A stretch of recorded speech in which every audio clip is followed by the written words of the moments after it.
problem. But I will turn it over to Mr. Rissover. Yeah. Apologies for this low power charging connected message. I have no idea what that's all about because this is the one that came with this Chromebook, which I use for presentations. It's fine. I'll replace this as soon as there's Maybe plugging back behind you. Maybe it's the tan. maybe as soon as there's new inexpensive MacBooks come out. I'm gonna grab one of those. The educator discount on those is significant, so grab one of those and see what it looks like. $500. Yeah, Yeah. $500. Although I will say, I bought this Chromebook 3 years ago for $100 at Best Buy down in Florida when my laptop died and I was on the beach and I needed to do something for work. And it has served me very faithfully for 3 years. So $100 for 3 years of presentations. I've done a ton of development with it too. Run Claude code on it, everything, $100. Okay. All right. So, I'll introduce myself. I think the second slide is about me. Anyway, so my name is Michael Rissover. I work for a few places. My primary job is at Toshiba Global Commerce Solutions. I'm their principal architect, one of two for their retail platform. So we have a lot of customers and long-term relationships with Walmart, Kroger, a lot of more regional grocers, et cetera. And we have an award-winning retail platform. That platform is built on top of just this week hitting 900 different APIs. So I'm in charge of the architecture review board there. I'm in charge of the API review board, do a lot of that stuff. Not that interesting. Can you share your screen on Zoom so they can see your Is it slide? not on Zoom? Yep. Please. You might have to ask permission. Not a problem. Let me bounce out of that. That might be able to see it a little better. Those tools. Well, that's not me. I'm supposed to be the admin, says host tools. Here, we'll just do this. You co-host. Try that. Okay.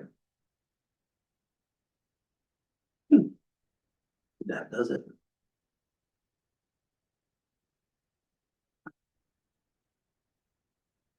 Whoa, you're like my Inception thing. I got it, man. You got it? You good? Got away from that as fast as possible. That better? Good, okay. So that's one thing I do. I'm also adjunct faculty at a couple different universities. I teach computer science, software engineering, cybersecurity courses, and now AI courses. I do that for Southern New Hampshire, for Central Texas, and then I've done one-off adjunct positions for Xavier, for Cornell, a bunch of different places. I like sharing the stuff that I know. I also write a lot about technology, publish books on it, have a blog. I'm doing this stuff all the time. And then I travel to a lot of the retail partners for Toshiba and do their self-enablement training. So we take their development staff that may or may not have a lot of exposure to Java. We upskill them on Java, we upskill them on our platform and get them to the point where they buy our software and then they build massive, massive extensions on it. All their special stuff they get to own and build, which is a lot of fun. But it does require pretty deep and technical knowledge of Spring. We have our application, for instance, uses a customized bean factory to handle a bunch of different odds and end pieces that we need. Get away from like, yeah, 2 beans to find. I don't know which one to use. You don't want to mark with priority. We can talk about that all day. But so there's a lot of neat little technical things I get to do. But one of the things that I've been doing a lot of lately, probably 15 different integrations and implementations in the past year, have been around security, authorization, authentication, et cetera. So it was kind of a natural topic for me to pull up here. I've got this presentation is designed to be very accessible. So I'm going to be talking about things at a higher level, a lot of definitions, a lot of structure.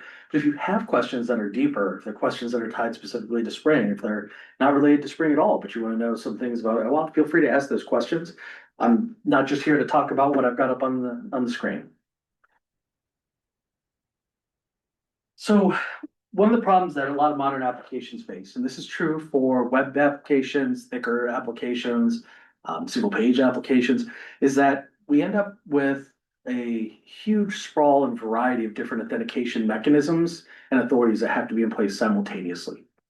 So if you want your end users to be able to log into your application, that's one path that you have to worry about. But if your application integrates with other external applications, if it integrates with different data sources, public APIs, you end up with everybody has their own authentication methodology and you have to kind of coordinate these.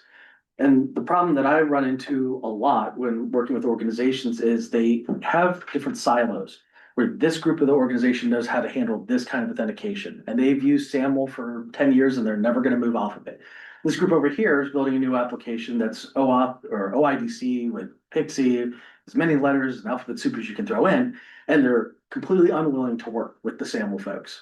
And so one of the things that I have to do with these organizations is say, hey, we've got our platform, it sits here, and we've got all these authentication methodologies, but I have to help you try to unify or at least come up with a consistent conversation about identity and authorization. And as soon as I start talking about that, people say, what do you mean identity? What do you mean authorization? Do you mean authentication? I say, no, I don't mean any of that. So let's talk about it. So the first piece here is to really kind of break apart two different concepts and two different parts of this conversation. That's authentication versus authorization. So authentication is really, who are you? I need to verify that you're the person that you say that you are. And we're all used to doing this with usernames and passwords, basic auth kind of stuff. But it's the same thing as in real life, right? You've got your passport, you've got your driver's license, you've got these things that say this is who you are. And if you go in to go get a driver's license, sometimes you have to have multiple things to prove it. But the end of that whole process is just to say you are who you are. That has nothing to do with what you're allowed to do. It's a separate conversation. And that conversation is authorization. Authorization tells me, assuming that you are who you are you allowed to go here, to touch this, to look at this, to understand this thing? And those historically, and I say historically as in pre-OAuth, those things were often conflated. If you had a username and password, what came back was, yes, you are who you are and you're allowed into the system, free reign. Or you are who you are, now you're into the system. And as part of that, I'm going to tell you also what you're allowed to do. And as single page applications became kind of the norm, and a lot of these web apps started holding onto their own tokens, we wanted to have that single point of auth and Oz and have a token that told you everything that you were allowed to do. And so the technology that kind of emerged on the job side of that and used elsewhere are JOT tokens, JWTs. And that's great. They're fantastic. But having these two different types of conversations conflated together leads to some problems where it doesn't really account for the whole concept of single sign-on. It doesn't account for a separation between identity providers and authority providers. So it's important to keep those conversations separate, even if your end result is to say, we're going to handle both of these in this single flow. That's okay, as long as it's intentional and deliberate, and you understand pros and cons. I think that's covered all that. So, as I was saying, this is the very, very common. This comes up in a lot of the security conferences I've attended. They talk about this. And I wonder if any of the people who use this example actually fly, because I've never been able to get through a TSA checkpoint without having to show my boarding pass as well. But if you've ever tried to get through or go through TSA without identity proving paperwork, right? Without a driver's license or a passport, it's a very interesting experience. And it happened to me once when I lost my driver's license in Rome, came back to the United States, absolutely no problem getting back to the United States. But transferring at customs and the entry point to go to my flight back to Cincinnati was a disaster. I ended up having to spend the night in New York at JFK because of it. There's all kinds of different processes we can have in authentication. And it's really kind of common in a lot of larger platforms to have multiple entry points for authentication. And that's okay. There's a platform that I work with that has, for some parts of the platform, basic auth works just fine. For others, they require OAuth. For others, they use a legacy SAML application. Those are all fine. Once we get through that authentication, we push to an authorization and a single authorization provider, a single source of truth for what you're allowed to do. And that's where that complexity gets in. But I couldn't have that conversation if I didn't understand the separation. So I know I mentioned SAML, I know I mentioned basic auth, but one/1.5 of the most common things that we see out there now are OAuth 2 and OIDC. Just talking about OAuth 2 for a little bit. OAuth 2 is all about authorization. It's about identifying what this person is allowed to do, authenticating them just as far as saying, hey, your credentials pass and you come in, but it's about building those job tokens is a real common piece there. There's a lot of different flows with OAuth 2. There's client credentials, which is really around like a headless integration. There's full single sign-on, and I think it's worth defining single sign-on is not mean multi-factor. Those are two separate things that come and go hand in hand. The single sign-on is the idea that I have one set of credentials and authorizations that happen here, and I can use it across different applications. OAuth 2 does a great job of this. It gives us a central place to say, hey, I've got a token from you. Is this still valid? I've got, hey, this token expired, but I've got another refresh token, which we'll talk about. Can I get a new token to let me get in? It does a good job of being able to create that centralized place to talk about who people are and what they can do. But what it doesn't give us a lot of is it doesn't give a lot of information about who that person is, right? It's authorization focused, not authentication focused. So what you tend to get out of it is, yes, this is this person. I've got some identifier here, and then here's the claims and the permission and things about it. So now we start to see commonly layered on top of it is OIDC. So if you've used anything like Microsoft Entra or any of the more recent versions of Keycloak, now what you start to see is, hey, I need to know who this person is, but I need to know it in depth. I need things like contact information. I need this tied to an identity record somewhere so I can email them, I can talk to them, I can offer all kinds of password reset options.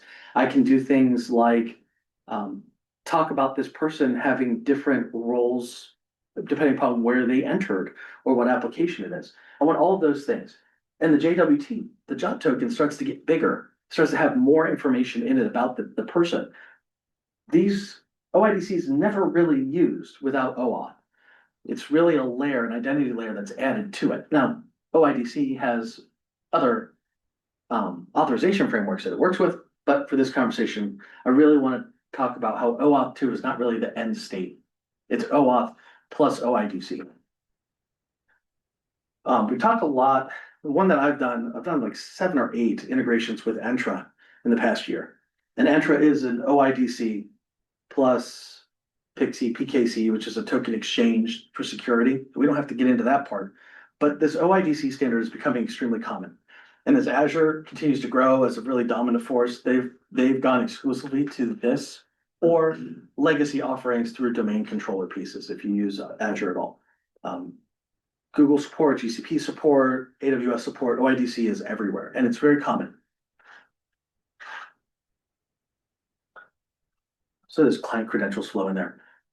This has been both one of the easiest implementations and one of the banes of my existence because it's really meant for headless and it's not very secure and it has almost no authentication information along with it. It's really for machine to machine communication. So throw it in there, but it's giving me a lot of headaches. So let's talk about these tokens. What are we trying to get from OAuth? What is OAuth giving us? Well, the first thing that it does is it can give us an ID token, and that's really what OIDC is layering on top. It's giving us this information about who that person is, how do I contact them, give me information about their identity, right? Do they have a title in the company that they work from? Do they have alternate contact points? Things like phone numbers come through with that. Access token is the most important, the core of this whole authorization platform. This is the token that's used to authenticate you against endpoints. In a lot of modern platforms and single page applications, you really have a client that is just sitting on top of a lot of APIs. And so all these business functions and flows are driven through API calls. That access token is what's being pushed throughout for those APIs to say, yep, you're allowed to do this, or no, you can't access this one. That's the access token itself. We want from a attack surface vulnerability, right? When we're talking about how many different ways we can get into the platform, we want to minimize how long these tokens are valid.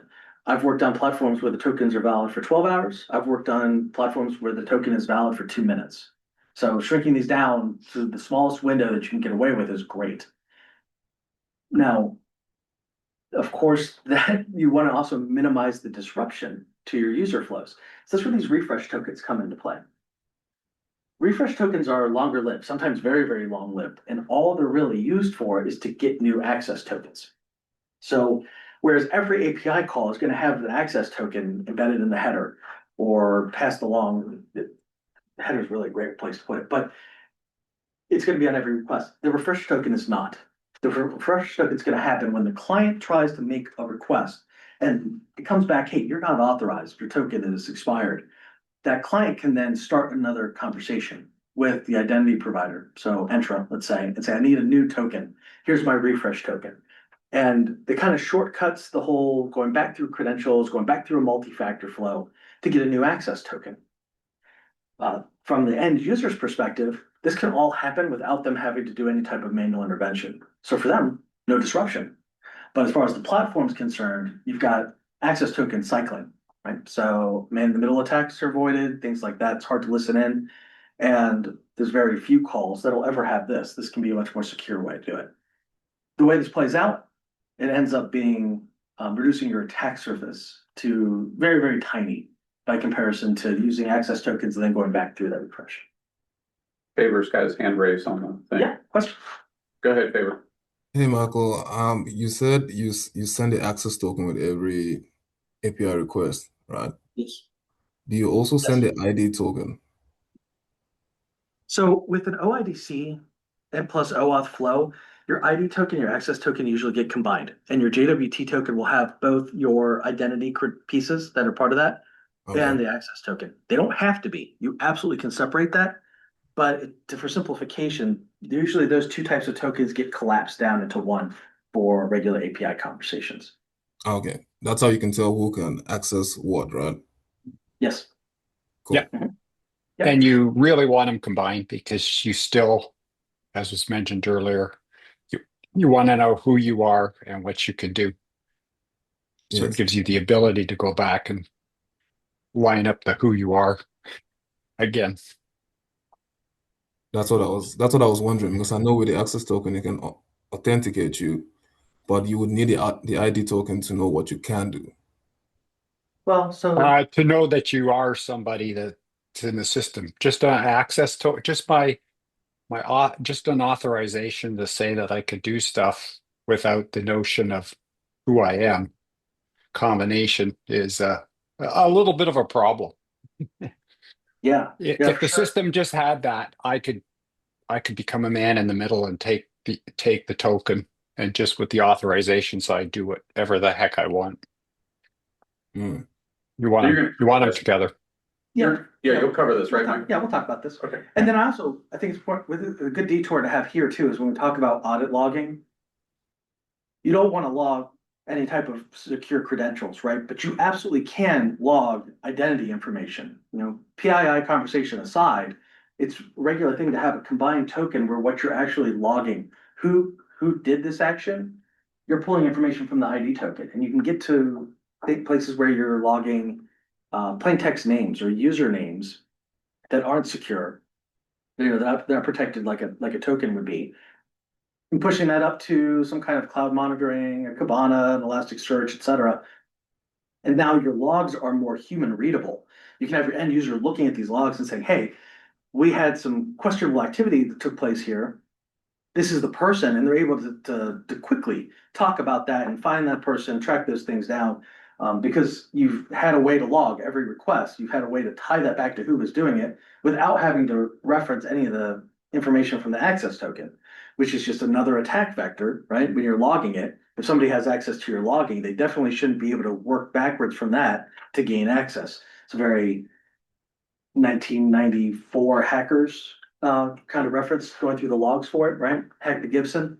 So that way, when they're combined, you have pieces of information you can log that are unique but are not secure. So that's a nice little segue there. I think we talked enough about tokens. I think you didn't hit on the gotta cover those refresh tokens. I don't think you quite got to that yet. Oh. Like make sure that they're secure and Yes. don't leak that kind of thing. Yeah, so so the next couple sections are gonna be just a couple minutes on Spring.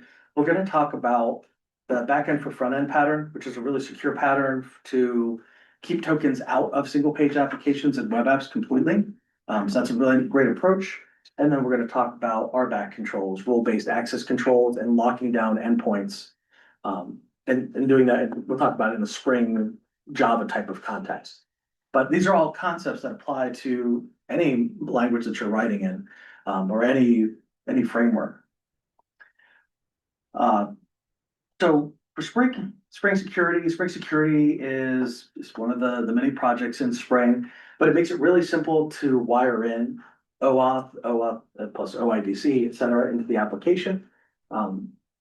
The concept of resource servers and authorization servers are very similar to the legacy terms that grew out of SAML of identity provider versus service provider, really talking about the same things. Your identity provider is the application or infrastructure component that identifies who you are and provides authentication and authorization. And your service provider is the resource that you're trying to access, right? So that could be API endpoints, that could be data, that could be management on a Kubernetes cluster, any of those kinds of things. That would be the service provider. But by wiring in and using Spring Security, you get a whole bunch of things for free here. You get this already, all the conversation around OIDC. You're able to use annotations rather than having to write a lot of code to do this work. You get things like automatic checks for token validity. You get that automatically get the flows for using the refresh token to get a new access token when needed. You get all of that for free. It also manages something called the security context. And Spring is full of context, and we love to talk about context. But the security context for Spring is what really lives around requests as they travel throughout the Spring infrastructure. So if you have a request that comes in through an endpoint to a specific microservice, let's say, in a platform built that way, and it had a token with it, what happens when it gets through the filter layer into the Spring application is it's pulled all of this information out of the JWT token. It doesn't have to carry that whole token throughout, but it can carry all that information about what you're allowed to access. And that service might have to make calls to other services to fulfill your request, but your token doesn't have to traverse all throughout the application. And instead, the security context moves with it, saying this request entered in. We have a demarcation point where, could have been dangerous. We've authenticated it.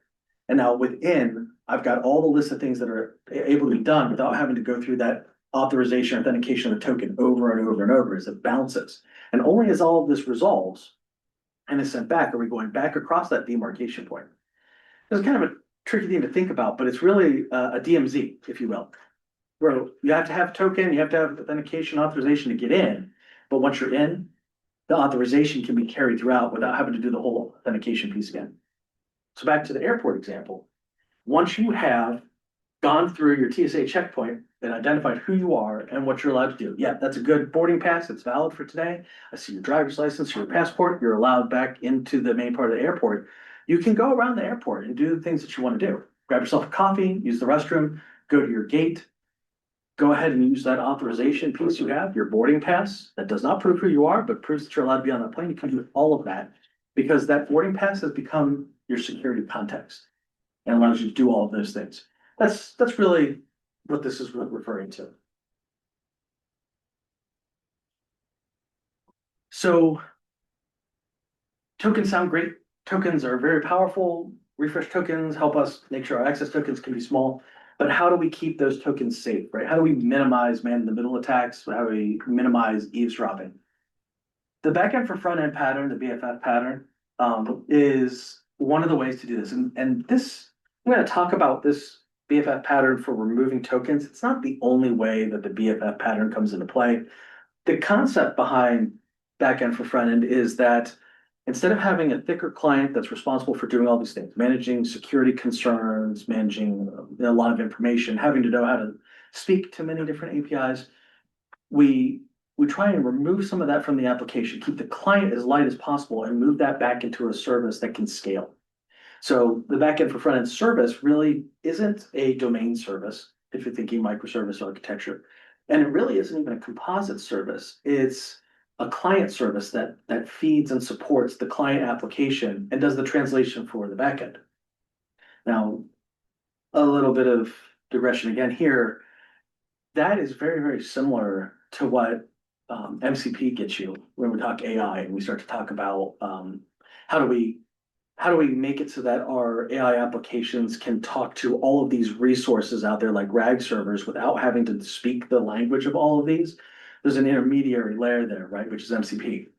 And that language is, hey, this is the kind of information I need. Tell me what resources I've got. And it manages the integration. That's really what the backend for front end is doing. The client can say, hey, I need to do authorization. I need to look up these products. I need to look up these costs. I need to look up insurance rates. And it's responsible for knowing I need to make those requests to these different services. I can tie into service discovery, all of that. So it sounds like a big lift, and it is a different architecture. But the neat thing is that it can have secure communication with the browser, the application, whether it's a web client or a single page app, and it can have that authorization secure it with usually certificates and a cookie that says, hey, I know what this application is. And I can handle credentials and conversations that come from it. But that's all I'm doing there. I'm not pushing out my token. I'm not pushing out my security there. When I get those requests in, first I can say, hey, I know this person has allowed to talk to me. I've got end-to-end certificate encryption. And I know what client this is. So I can tie it back to my internal context. Got this context of what's going on with this client. And what's going on in this context, I've got this token, I've got these requests, I've got this logging, I've got this identity information, all of that can sit here at the BFF layer. Now, the neat thing about this cookie is that it's a HTTP only cookie, which means that the single page application running in the browser doesn't even have access to it. So if that application is corrupted, if that application is compromised in some way, it can't edit that cookie to trick the BFF. That's not to say that this is 100% secure, but this is a great pattern to really remove all of that security considerations from the end touch point. So as you think about people moving through an organization with their laptops, if you think about exposed lanes at a grocery store, if you think about brokerage terminals in a brokerage house, all of those, we're pulling all the security away from that stuff. Now, it really ruins a lot of those heist movies, right? Nobody can dress up like a janitor and get access to this token, and then all of a sudden terminal be able to do whatever they want. It's all been pulled back up here. And then from that to the resource servers or microservices or service providers or whatever that is, that communication, there's tokens, right? Bearer tokens get passed along, there's authorization, identity, OIDC, identity tokens, all of that's happening there. And this guy here is the only one who really knows how to tie that communication back to which client it's coming from. And that's good. In that example, what kind of I don't know, state repository would you use to hold all those tokens? You have to have some sort of state across. I mean, like you have a cluster of BFFs running in or something like that. Yeah, so usually when I implement this, what the BFF token is and what it isn't. What it is it's usually a microservice in the platform, right? So it's its own Spring service. It has its own data repository, either logically or physically. I advocate physically for this, separated data store. And all of that state around the tokens is all preserved at a data persistence layer that's tied directly to that service. Like in a database or something? Yeah, or Redis. Redis is really common too. All right. Yeah. Another pattern I've seen with some of these BFFs, like Next does this, you'll set like a private key in settings, in the environment settings, and it will actually encrypt the cookie. So it doesn't even need any sort of onboard, it can be stateless, completely stateless, doesn't need to store that cookie anywhere, or the JWT anywhere but in the cookie. So it encrypts it, sets it as a cookie. Even if you couldn't get access to it on the client side, you can't decrypt it because you don't know the key. So when it comes up, it decrypts it and then it forwards it on as a bearer. So that's kind of a nice little pattern. I've seen that happening a lot lately too. Yeah. Yeah. What I really like about this is that the security posture that we're starting to develop kind of everywhere is the less I even know what's happening, the less I can even interpret things as they're going on, the better. And then having to build some kind of tool or, logging models that help me tie it all together. But anywhere that you step in or any code that you write that steps in really is just like, I'm doing the right thing. I have no idea how this fits into the bigger picture. That's good. Single page app, you really shouldn't know how things are going. Even BFF, you really shouldn't have a full picture of this, right? Only outside observers should be able to piece all of this together, and they have to be able to access all these different security components for that. So your cybersecurity personnel, your chief security officer, they'll set out those patterns and say, this is how we want to be able to observe it. But now observability on this becomes a completely separate conversation and it can never become embedded. And with the absolute best of intentions, people always want to make sure that what they're working on is very secure and they implement as much security around it as possible. But it's hard to kind of evolve from those siloed security postures up to an organization wide. By using patterns like this, you make it almost impossible to do that, to go too far down that security rabbit hole on any one component. So that's more of a governance problem, but I know that as a developer, I always want to make the absolute best code and do the right decisions possible. And then as a software architect, I have to slap my own wrists and say, this is a bigger conversation. It's got to be pulled up to governance for it. It's an enterprise architecture question, even not just for me. So hope that helps.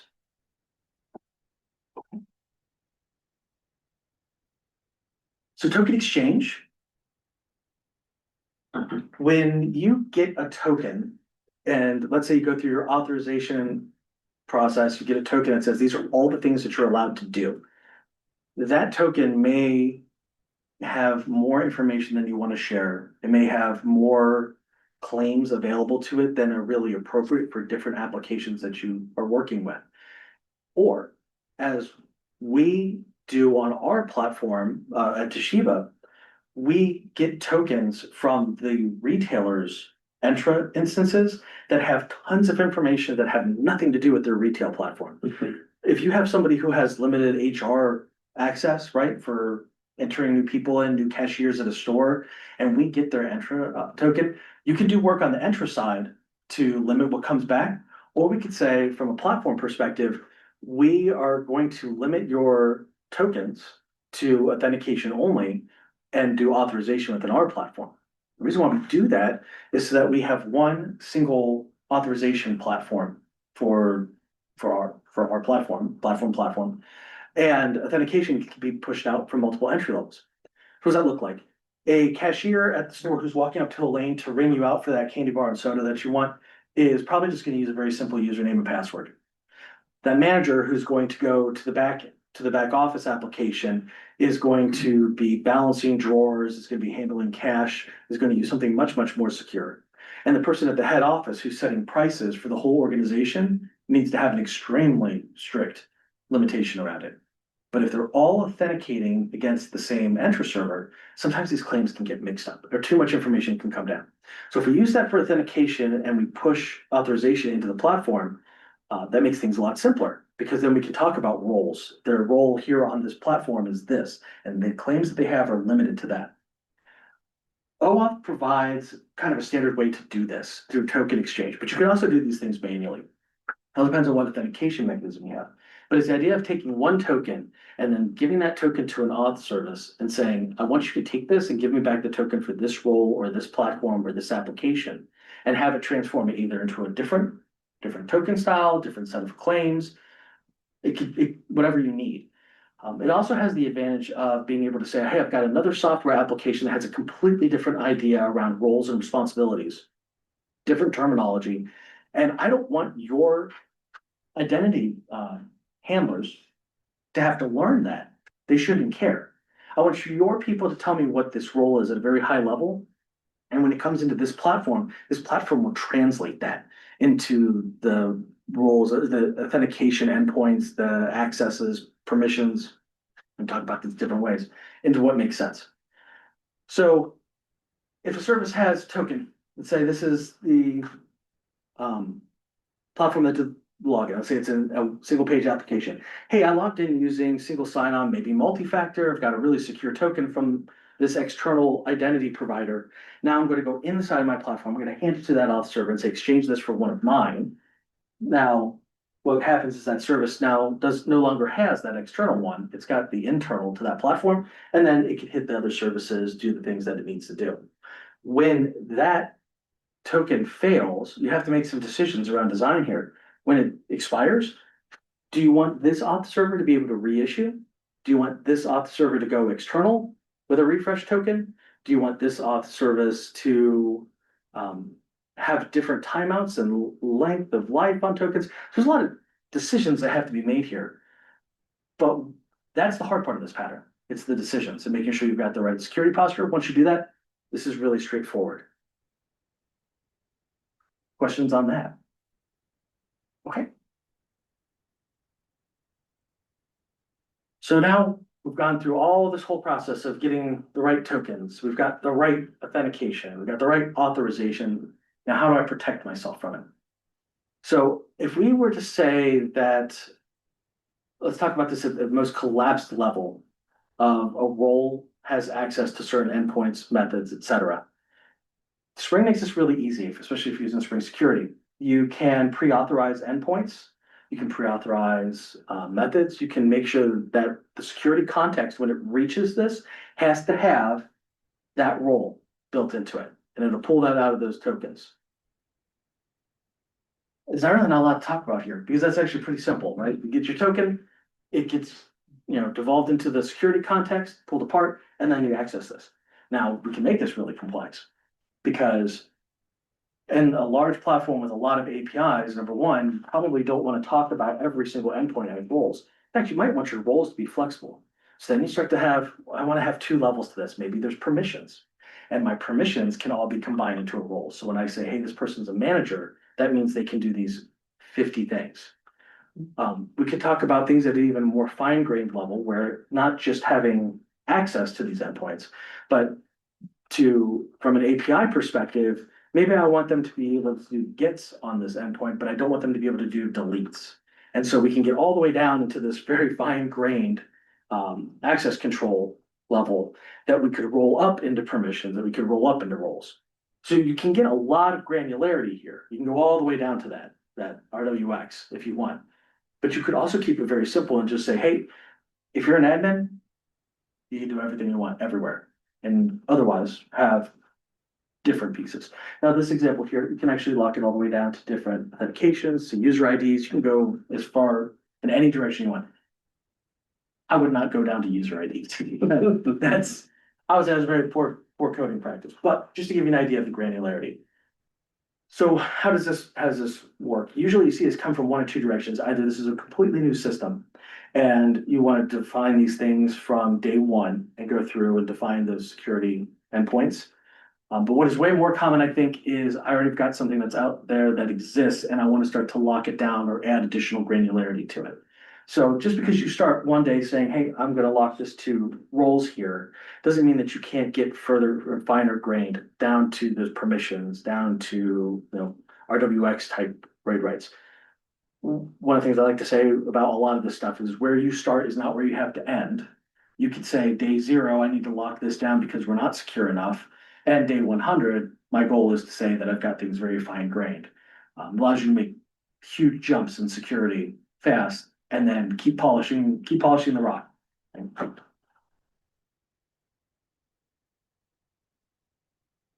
So I do this in here just as an overall picture for us to kind of put some of this stuff together that we've been talking about.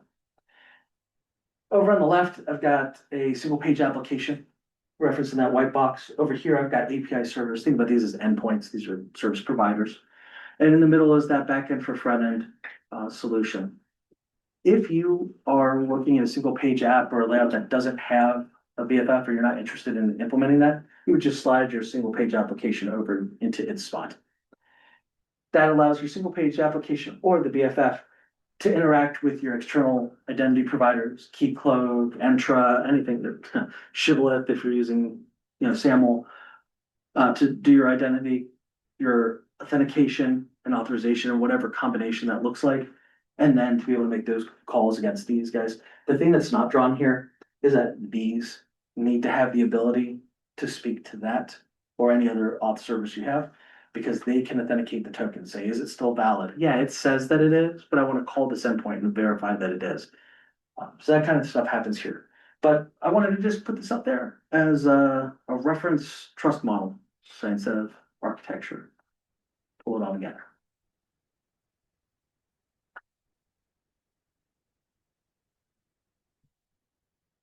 As you thought from. Any other questions? Online too.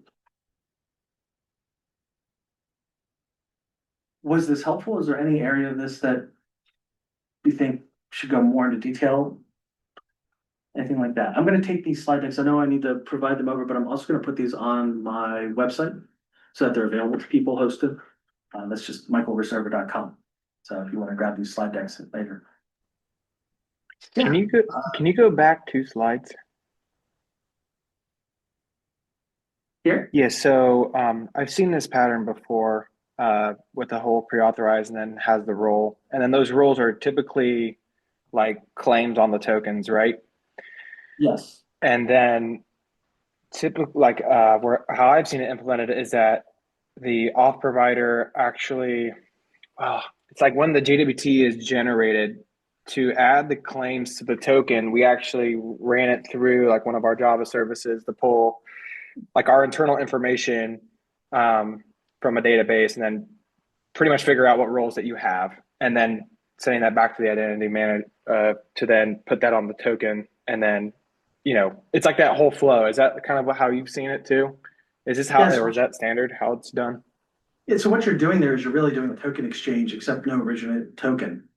So that decoration of the token through those external services is really just that extra information that I was talking about that you can get. Now, if you get your original token for authentication from an external system and you pull that in and then needed to decorate it, I think that really clearly would be a token exchange pattern. But yeah, that's fine. And there's nothing to say that all of those authorization credentials have to be located in just one service or one server. But what I would be wary of is making sure that you're not over decorating the token, because you also want to make sure that the information that's coming back from those different authorization sources is all tied to the scope of what that token is supposed to be used for. Otherwise, you end up with that same problem with the token that is way more powerful than it should be, which means that it's exposing a bigger attack surface. Yes, absolutely. Yeah, I've seen it where we've actually separated out the audiences, and then based on the audience of the application, like that determines what those roles actually mean. Like it wouldn't allow, like, let's say there was application 1 and application 2. If your audience was for application 1, then obviously your rules would apply to that application, and then obviously there's different. I don't know. It was kind of a mess to be honest with you, because we had to keep track of like the audiences internally that those users were a part of. So like Grant was a part of audience 1 and audience 2, which really just meant he had access to both of those applications. And then those rules were tied to a specific audience. So it was a very strange way to approach it. And I'm happy to be learning more about how, maybe there's more fundamental, better approaches to this type of thing. So I a couple appreciate things it. about that. First is to run the risk of overloading the term aspect and aspect oriented more. That's really kind of what that audience is, right? It's about where that token is going to go and where it's going to be used. One of the ways to avoid that, and I think I put this down here as a sentence at the bottom: authenticate at the edge and authorize at the resource. The reason what I mean there, and that's too simple for this conversation, is you authenticate at the edge before they get into the system, the platform at all. But that where authorization happens and where those tokens can be built out is at that audience level that you're talking about. So if you had a platform, let's say it was a financial systems platform, and you did insurance and you did structured products and you did annuities, so the name 3. The authentication could happen outside that platform to get in, but then before going into any of those sub applications, you could do a reauthorization and do a kind of a token exchange where you didn't have to coordinate across a lot of different audiences. Instead, when they were going into the annuities platform and you were reauthorizing them, you knew by benefit of where your authorization was happening, what that audience was, what is built in. And that's one way to kind of organize things, is to approach it almost like a just-in-time token refresh or token exchange, and do it as you enter different sub-platforms. You run the risk of doing that more often than you think you might need to, but token generation should be pretty cheap inside of a platform, and they're going to have short lifespans anyway. So Right. that's one way to help organize that, to kind of simplify that orchestration, because you're right, that could be a huge mess. Yes. Yeah. That's actually I like that actually, that approach better. Huh. I like the idea of that approach, I should say. But Yeah, thank you for that. Absolutely. Cool. I was just thinking about something when Grant was speaking. You said authentication will happen in another system. I'm guessing with Entra, that's like with Microsoft, right? Yes. So after you do that, and you authenticate it, how do you then approach authorization? Do you need to have like an entire service just to like allocate people based on their identity to what? Because I'm guessing that can also like scale up, if you're dealing with a lot of people. Yeah. So here, let's use this image to kind of have that conversation. So service A has a user token. So before we got into this flow whatsoever, service A had interacted, let's say directly with Entra to authenticate the user. Yes. But then before being able to access service B all the way on the far side, it's had to utilize an auth server to do an exchange.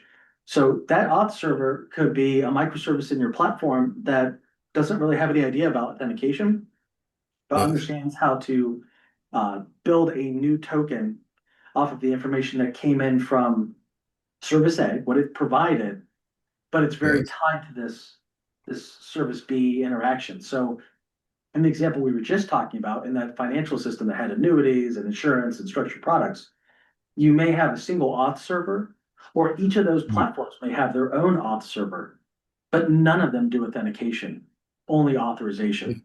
So Oh, entry could be your authentication point, and then as you enter each platform, they could have their own auth server. Auth servers are small and light. Microservices should be small and light, and you can use Spring Security for this. So it should be a relatively light lift to do that. Plus, it really minimizes your risk. I can guarantee your CSO will be happy about that. cool. Makes sense. Makes sense. So the auth server is just going to add the claims to that token. Yeah. Basically. Cool. And then once it hits, a Spring endpoint, remember the claims get ripped out and put into the Spring context, the security context, which can reverse inside. So those claims are the critical piece there. Cool. In person. Yeah, my question was mostly answered with those actually, kind of a similar thing. But at scale, you said it's a lot of complexity dealing with all these external tools that all have their own tokens that you have to deal with. Mhm. So do you think it's better to have all of that come through one central like token transformation microservice and then moved into like some sort of universal state, or like have each one have its own context through like its own microservice? Sure. So there's benefits to both, for sure. It a lot of security becomes a trade-off between how secure you want the system to be and how usable you want the system to be. So from a usability and from a design and orchestration perspective, having that single authority and universal state is by far the simplest. But it comes at the downside of creating an auth and Oz mechanism that an attack or a compromised token then gives complete access to the system. By segregating it up by concerns, you can leverage that whole policy of least concern by making sure that the user that's going into this part of the platform has the minimum set of authorizations to do their actions. And to really follow that, that means that they can't have authorizations for other parts of the platform that don't exist. Right. So it can be a huge mess if you're trying to do it all, if you're trying to add all that complexity in and then kind of centralize it after the fact. But by really separating these pieces out and pushing them down, or pushing them out, I should say, to the specific application pieces that care about different authorization sets, claim sets, you simplify things, because while I'm talking about going from my authentication to the authorization to do annuities in this example, I don't even have to think about the others. I don't care about them. They don't exist for me. And it allows that development to happen in one pattern, only tied together at the authentication piece. And that can happen over and over. And that's the other way to simplify things, right? It's not to silo things so that there's no connection. It's, do I have governance-based patterns that have to be followed? And then once those patterns are followed, can I devolve that development and support down to different groups, knowing that we have to have some kind of governance cycle to make sure that things are being done correctly, but know that they don't have to talk to each other to know that we're all doing things the same way and the right way. Reduce the complexity by just reducing the visibility to individual business segments. So, it's about trading things up and not paying too much to do so. Right, so it makes the development and usability a bit easier, but like the design and architecture kind of harder. Yep. Okay, that makes sense. I think it's the same thing that we do with development, right? If I take my epics or my themes and I break them down into stories that can be individually delivered in a black box sense, maybe with the requirement of a contract before we get to work. I really want every developer that works on work to be able to work on their own stuff. And I maybe pairs, maybe smaller groups, but I want the conversation around stand-ups, which are really a part of governance. Um, I want that to be, hey, I'm running into this problem. Can you help me out? I want it to be about enabling and boosting each other, but not about dependencies. I want to cut dependencies. Same thing with security. If I can cut those dependencies apart, then and still have a nice governance cycle, then I know things are done right, but everybody can work as fast as they can without roadblocks. So Right, you don't want to come in to stand up in here, I'm waiting for another team to do something. that's exactly right. Yep. Any other questions? I I know know this is a little, I got a bit topic, but how does BFF and Smart Smart on Fire play into this? Are you familiar with Smart? I'm sorry, how does BFF and Smart? Smart? Are you familiar with Smart? Oh, no. no. Okay. All right. It's sort of like built on OIDC and OAuth to get more specific.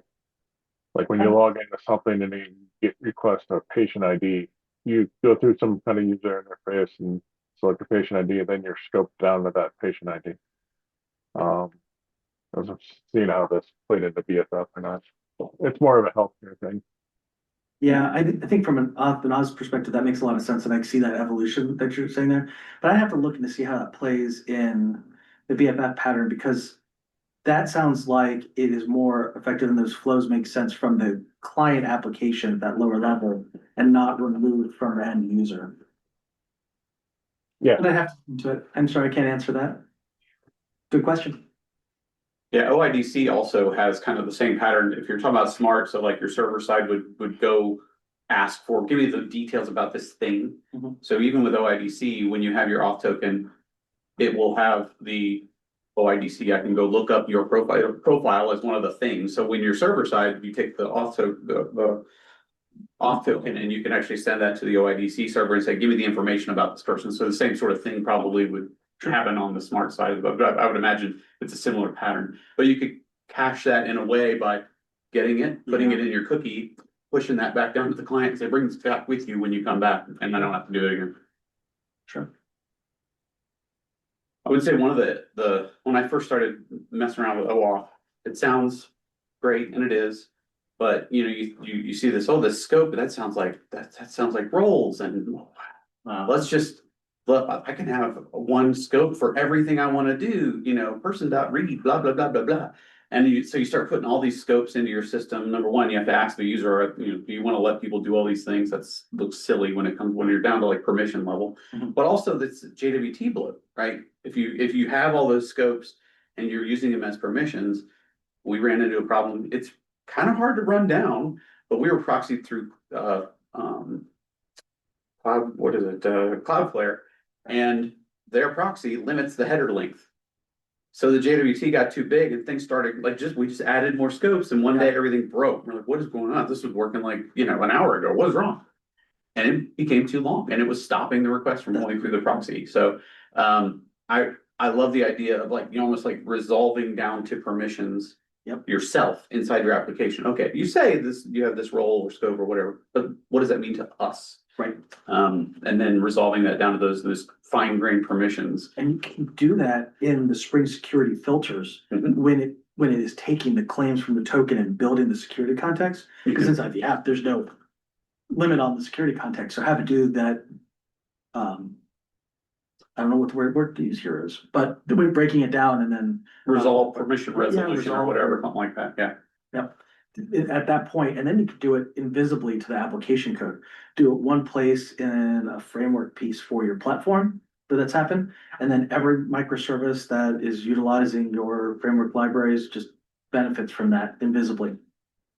Another thing pattern I've been doing is that permission resolution. So you keep your JWTs light, permission resolution, but even your single page app would then, it can ask the API server, okay, tell me what my permissions are. That way you're resolving it the exact same way every time. And then they can use those permission level fine grained things to decide, can I see this button? Can I do this thing? The API is still going to protect itself, of course. So even if they override it on the client with JavaScript, the call's not going to make it into the API, but it is kind of, I found that to be useful to make sure we're definitely on the same page, and it's updatable both places or whatever. I just put an endpoint on there that says like /me/permissions or something like that, and then it's just a list of Pass strings. it in. Yeah. And come back as like the response body. Yeah, you get back like a list of limit. strings, and it says here's all your permissions. No limit and easy to encrypt those bodies, yeah. Yeah. Can't do that on paths, right? That's something I ran into with the modernization of well, actually I was working with Picola. Yes. We were modernizing and they had stuck a lot of very sensitive information into the URL paths as path variables. And we were like, well, we can't do that. We have to change that. And they said, yeah, we hear you. But a lot of this infrastructure stuff in Cold Fusion won't support body variables or even headers that had to come through in the paths. And it says, well, let's not write in Cold Fusion anymore because that's really dangerous. I said, yeah, but no. We're not gonna do Let's that. stop doing that. Any other questions in the room online? I guess I do. I kind of get how these tokens are getting passed around and the cookies and this end I can understand. And then when I do my job in my APIs, I know how I use the author authentication object in Spring to get authorizations to find different roles. I feel like I'm missing a step how that Spring object gets populated. Yeah, so the security context and which has the authorization object in it. So it's because it's happening invisibly where you don't have to do a lot of work. It's part of what Spring is giving you. So at the endpoint, there is you write your code for endpoints, right? They're the controllers that receive it. But there's actually something that happens out in front of that. And if your Spring is deployed in like Tomcat, right, in your containers, then Tomcat's going to load these filters. And if it's not, everyone's different. But what's happening there is it's taking your request that comes in and it goes through a chain of filters. And part of that chain of filters is saying, hey, is there access control around this endpoint? What does it look like, et cetera, et cetera? Are these just whitelisted endpoints that don't require it? Are certain users, you can do crazy things, right? Like if this person's last name ends in an S, they're just not allowed to activate this. But at the end of that chain, what it's doing is it's going to take that JWT and it's going to pull that all apart and create that security context with the authentication object. And so by the point it actually hits your controller that you wrote, it's actually already going to have that security context for you to reference. And so that's how it's getting mapped across invisibly, is Spring is doing that for you. And so then when we come in here to these methods and we do these pre-authorized or different types of security annotations for it, you've already got that security context there. It's kind of how, if you're used to like auto wiring objects into the class, you don't have to think a lot about when is this context scan happening? When is my context being built? What is the bean factory create? All that, you don't have to see that. Because by the point it reaches your application code, all that's already happening. And that's one of the benefits of that whole inversion of control type of framework. They do the security context as part of that same inversion of control scaffolding. So that's I'm guessing, and you can tell me if I hit it on the head or not, but that's probably the piece that's missing, is where the tokens turn into that. It's in that security chain, security filter in the pre-filter chain at the end of it. Okay. Big answer for a simple question, sorry. There's a like a spy for that. It's like JWT authorization resolver or something, or they have an interface they expose, and there's a default one there, and it basically says plug this in unless there's already a bean of this type. And then so if you provide your own, you could do that resolution from, they'll hand you the JWT object and you can turn that into whatever you want, but it's supposed to spit out the authorization, basically, the principle. But that there is a hook for that. I was trying to look it up. I actually literally just wrote one of these the other day, but trying to remember what it was. As is true of most parts of Spring and Spring Boot, you can rip any piece out and place that you want. like I was referencing in the beginning, we had to create our own extension of the core spring bean factory. Instrumentation. That's gnarly. Well, yeah, but so the problem we have is, I like the solution, so I like talking about it because it seems really ugly, but it works really well, is we release our software to our retail partners to extend. And our self-enablement model is one of the big things that we like to tout. But in order for that to work, we have to have them be able to write without the source code, be able to write extensions and have their beans replace ours. But there could be more than two layers. We could have our core product. They could have a professional services tier where we've done customization, and then they might want to extend that customization. So now we've got three beans here. How do we know which one to load dynamically? Well, we added another annotation that was a provider level. So we could say, hey, this is core, this is professional services, this is the retailer, and the more specific one wins when wiring up in the context. And so that's how we solved that problem.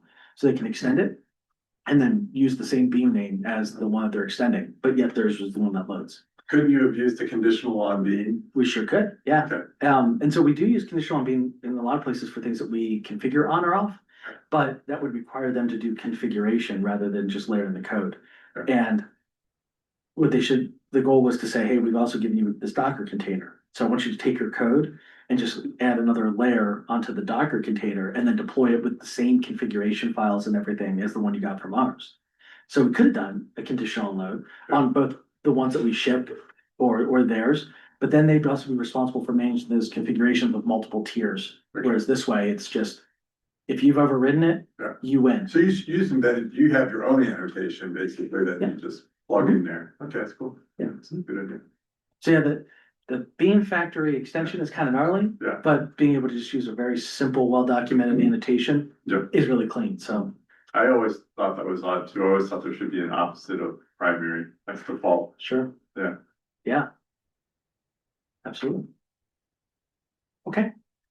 Well, thank you. Like I said, I'll put these decks on my page so anybody who wants them can access them. I flip back, but we are at the end of it. So thank you for coming. Yeah, thank you. We got some platform behind here. Your page being the LinkedIn link, one that we're shared with us. I'm not sure exactly what we've shared. I didn't think. I'll have to look at I think you said it's michaelrissover.com though, is where. Michaelserver.com is my page. Yep. And there's links there to like my LinkedIn to Yeah, is there like? charitable foundation I run's linked there too. But there's blog posts and my YouTube channel is on there too, because I do a lot of things for students. Yeah. And actually, most of the stuff I do on YouTube for students is C++ oriented, because I teach a lot of C++ courses. Because the program that I'm in splits three ways. We have students that go to computer science, we have students that go to cybersecurity, and we have students that go to game design. And the Unreal Engine is written in C++, so we have a lot of students that have to know C++. So it's still alive and well. Well, thanks, everybody. We will see you all next month. If you have any ideas for talks, I just came up with a couple while you were talking. Let us know if you want to give a presentation, let us know, and we'll get you scheduled in. Thanks a lot. We'll see you next time.